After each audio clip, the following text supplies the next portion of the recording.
Olá, seja muito bem-vindo ao nosso quinto episódio. Hoje a gente vai ler Gênesis 5. Então, antes de tudo, vamos orar. Pai, muito obrigada por essa palavra, Senhor. Eu te peço, Deus, que o Senhor fale através de todos esses nomes que nós vamos aprender aqui, e da mesma forma, Deus, que o Senhor mudou a história de todos esses personagens, Pai, mude a nossa também, Senhor, em nome de Jesus. Amém.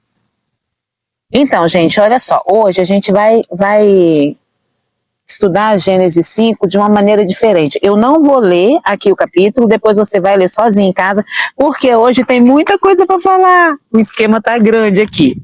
Por quê?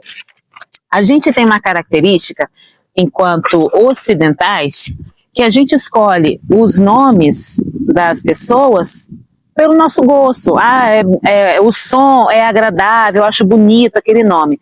Mas o povo oriental, né, os hebreus, os judeus e tal, eles escolhiam o nome pelo significado. Então, o nome dos filhos deles dizia respeito ao destino que aqueles meninos tinham, alguma profecia que o nome dele ia revelar. Nenhum nome era aleatório, tudo queria significar alguma coisa. E aí a gente, às vezes não, né? Eu acho que quase sempre é muito chato ler genealogia, porque pra gente é só um monte de nome, mas para eles é uma história. Cada nome conta uma história em si e aponta para uma profecia específica. E é isso que a gente vai ver nessa genealogia aqui. Primeiro, que é uma genealogia que fala que de Adão, que começa em Deus. E por que é importante falar isso, que começa em Deus? Porque quando chega lá no Novo Testamento, lembra que a Bíblia é toda conectada? Quando chega lá no Novo Testamento, quando Lucas vai falar da genealogia de Jesus, ele faz de trás para frente. E ele chega em Adão e Deus, ou seja, Jesus, filho de Deus. Então, bora lá. Genealogia de Adão. Deus, que criou Adão, que teve Sete, que teve Enos, que teve Cainã, que teve Malalael, que teve Jared, que teve Enoque, que teve Matusalém, que teve Lameque, que teve Noé. O que isso quer dizer? Adão significa humanidade. Adam significa humanidade. Adão não significa homem, porque homem e mulher em hebraico é Ish e Isha. Então, Adam significa humanidade. Adam vem da palavra hebraica Adamá, que significa barro. E agora os cientistas já sabem, né, que o nosso corpo vem do barro. Ou seja, tudo em hebraico tem um significado.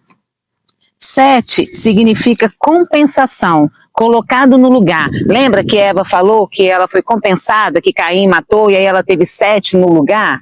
Significa compensação. Enos significa fraco, dependente da glória de Deus.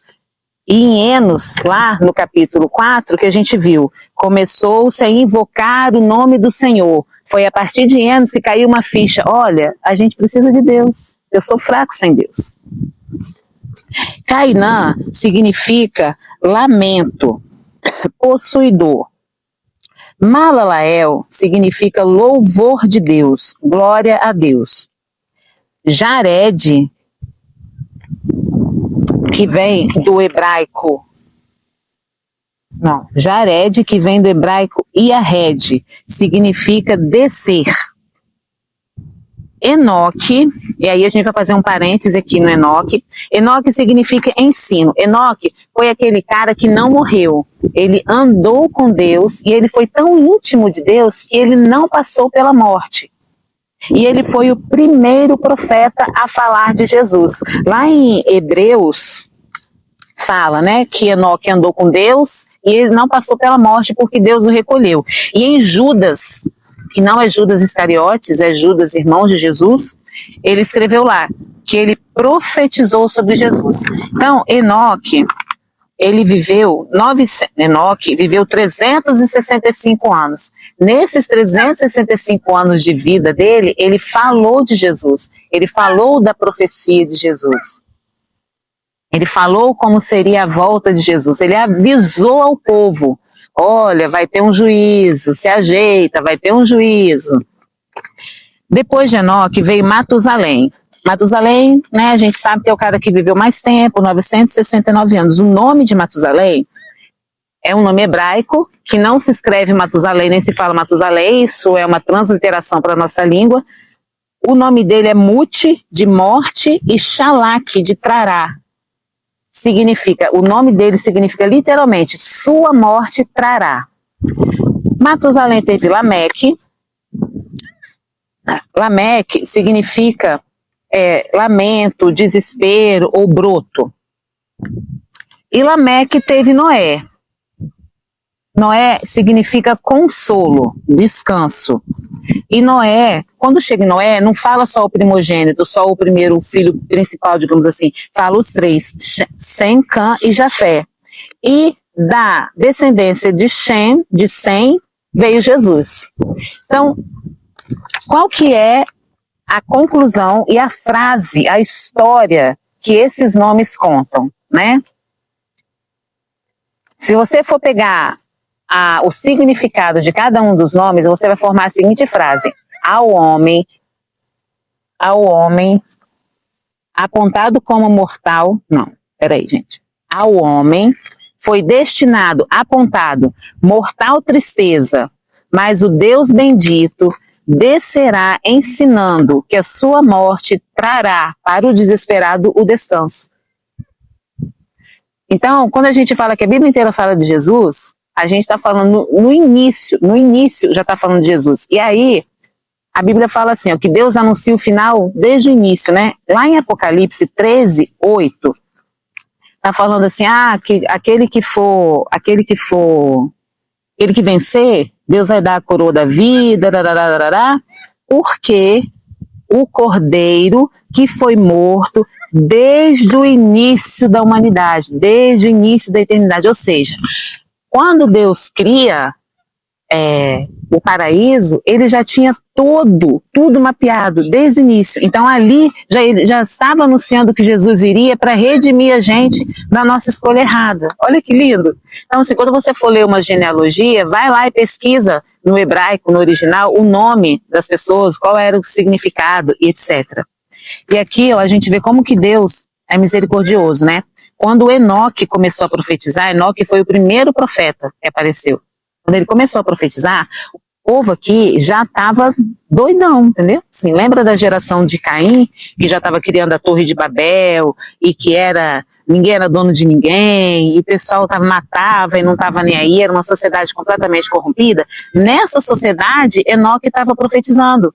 E Deus deu 4 gerações antes do dilúvio. 4 gerações. Então ele viveu 365 anos e ele passou 4 gerações avisando, tendo vida com Deus e avisando para as pessoas.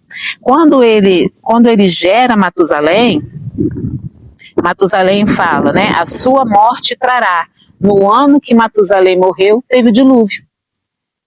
Ou seja, a sua morte trará descanso. Qual que foi o descanso? A terra descansou daquela geração toda que estava corrompida, e aí Deus começou tudo de novo a partir da geração de Noé. Então, genealogia pode ser um pouco complicado, mas tudo na Bíblia tem um porquê, né? Gente, é tanta anotação aqui que eu não sei nem como que eu passo tudo para não ficar complicado para vocês. Não, eu acho que eu já passei tudo. É isso. De qualquer forma, o que a gente traz para a nossa vida hoje, né? Tudo que Deus quer, tudo que Deus fez e que está escrito na Bíblia é para que a gente consiga esse descanso, para que a gente possa voltar a ter o nosso relacionamento com Ele, como tinha Enoque. Porque quando Jesus voltar e a gente for para o céu, a gente vai ter o mesmo relacionamento que Enoque tinha, porque Enoque não precisou nem morrer de tão íntimo que ele era de Jesus. Né? Então, esse é o nosso alvo, né? Desenvolver um relacionamento com Deus e passar por esse período que a gente tem aqui nesse mundo, porque esse mundo não é o nosso destino, né? O nosso destino é o céu, e passar por esse período que a gente tem aqui com a maior intimidade possível com Deus, para que no final a gente receba essa coroa da vida. Porque de uma coisa é certa, Jesus, quando veio a primeira vez, Ele veio como cordeiro, né? Ele veio para derramar o sangue dele, para salvar essa geração corrupta. Mas quando ele voltar, ele não vai voltar mais como cordeiro, ele vai voltar como leão. E aí ele vai voltar para julgar. Do mesmo jeito que teve o julgamento aqui do dilúvio, e aí ele recomeçou com uma nova geração, vai ter o julgamento final, só que ele não vai ter recomeço com geração nenhuma, não. Aí, ó, acabou. O tempo que a gente tem é esse. Então, o que eu peço é que você ore, converse com o Espírito Santo e se posicione. Se posicione em relação a como você está vivendo aqui nessa terra e o que você está plantando e o que você vai colher quando o leão chegar. E a gente se vê no 6º episódio. Até amanhã.